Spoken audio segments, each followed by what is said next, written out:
Hi, welcome to Travels Education. My name is Jessica, also known as She to Bougie, and today I'll be talking about 5 tips to create a toddler-friendly travel experience.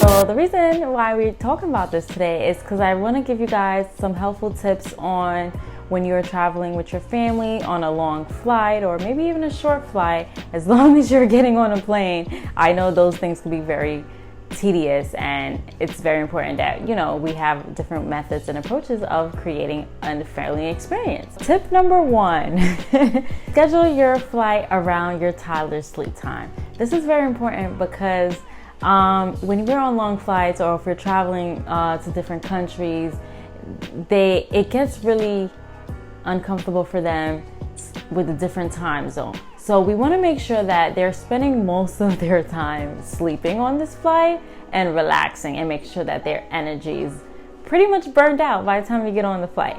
Tip number 2, get to the airport early. You want to give them a chance to run around because they're seeing new things. They're getting really excited about all the different atmosphere, and even if they get a little nervous, we want to just kind of create that space where they can run, they can play around.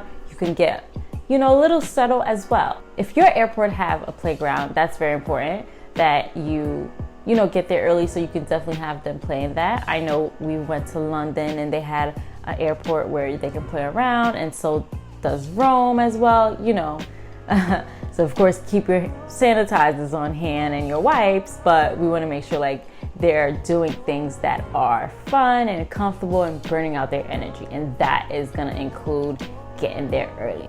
Tip number 3, pack a great carry-on bag filled with necessities and entertainment for your toddler, and pretty much the things that can really make them happy on a flight. That can include a tablet, pre-recorded shows. If you have an iPhone, you can screen record some of the YouTube shows. That was some of the things I've done, because downloading on Netflix and tablets can be really long and it could take up memory. And yeah. Tip number 4, have your food and snacks prepared.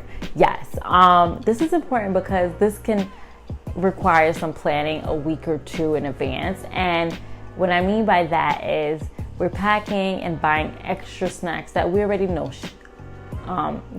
pack snacks that you already know your child eats. For example, my daughter eats Chex Mix and cream of rice and baby food, so we bought extra on top of the ones we usually use, and we just kind of keep those in handy.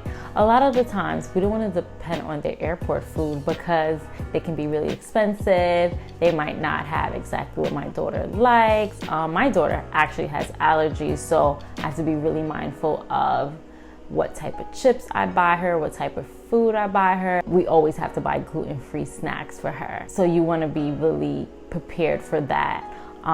Things happen, yes, and if you have to buy food, that's okay, but you want to be well prepared. Tip number 5, stay calm and never panic. This is very important because we are traveling with a toddler, and in order for us to really make this experience important and friendly, we want to stay calm. If our toddler doesn't sleep on our flight like we expected, and they realize they are out of their schedule or they're not in their surrounding anymore, and this is a new world, they're gonna rely on our energy. So, it's very important to have things prepared for them and just stay calm, because you know your toddler, you know how to comfort them. Guys, so if you guys like our content, please don't forget to subscribe and let me know what you guys think. If you have any questions, feel free to leave them in a comment below.